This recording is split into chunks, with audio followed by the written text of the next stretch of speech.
Ayodhya was drowning in grief, but inside the palace, that sorrow was rapidly boiling into violence. Shatrughna discovered Manthara was the architect of their destruction, and he was dragging her through the corridors, intent on execution. Bharat physically threw himself between his brother and the servant. He caught Shatrughna's arm, forcing him to stop, and demanding he remember the ancestral laws of the Rakukul, even in this moment of chaos. Bharat's reasoning was specific.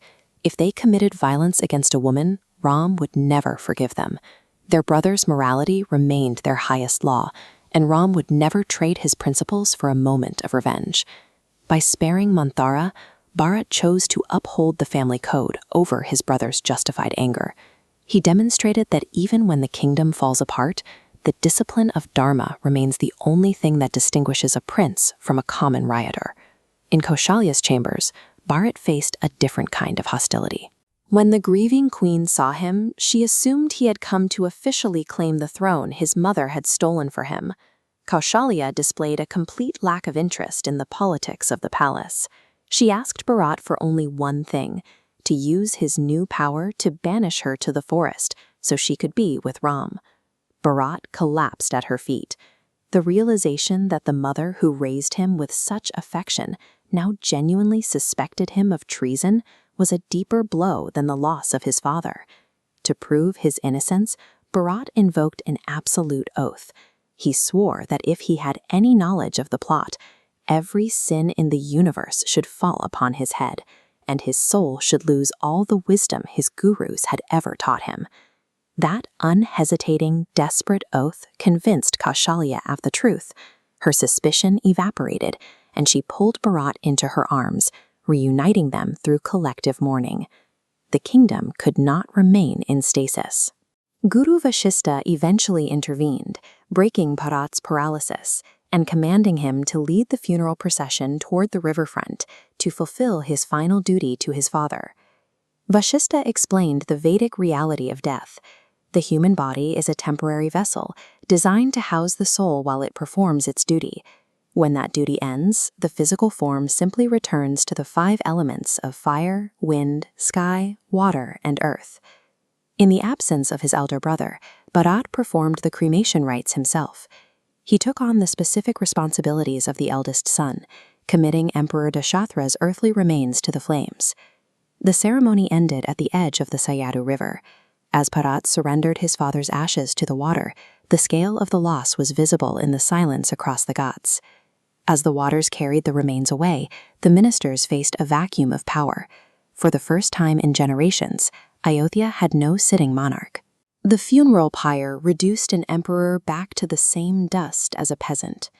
Dasharath was gone, leaving behind only the legacy of his actions, and a kingdom that needed a leader to survive.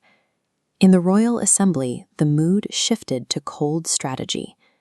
The ministers warned that an empty throne made the empire a target for foreign invasion, turning the kingdom's grief into a security crisis. Guru Vashishta and the ministers presented the crown to Bharat as a mandatory requirement of statehood. They argued that his personal feelings were secondary to the survival of the empire. Their logic relied on 3 points. Bharat had the religious blessing of the guru, the political support of the ministers, and the existing trust of the people. Bharat listened to these arguments with a calm, analytical expression. His lack of immediate protest led the court to believe he was finally preparing to accept the coronation. The room was divided between a pragmatic survival of the state and the absolute moral duty Bharat felt toward his brother. The ministers prioritized the throne, but Bharat was looking at something much older than the crown. Bharat's silence broke with a sudden interrogation that put the entire assembly on the defensive. He demanded to know why the ministers remained silent when the public's clear choice for Ram was overturned by a palace conspiracy. He accused the court of cowardice, asking why none of them stood up to protect the democratic will of the people. Bharat's core argument was simple: the right to rule cannot be transferred through manipulation. That right belonged exclusively to the person the people had already chosen, Shri Ram. He formally rejected the crown. He declared that ruling through his mother's treachery would be a permanent stain on his name, and he refused to be the first prince of the Raghukul to benefit from a crime. He then issued a counterplan. They would take the coronation supplies into the forest, crown Ram in the wild, and bring him back as the rightful king of Ayodhya. The court watched as Kaikeyi herself broke down. She begged Bharat to let her join the journey, hoping that by facing Ram in the forest, she might find a way to live with what she had done. By walking away from an empire he didn't earn, Bharat redefined the nature of power.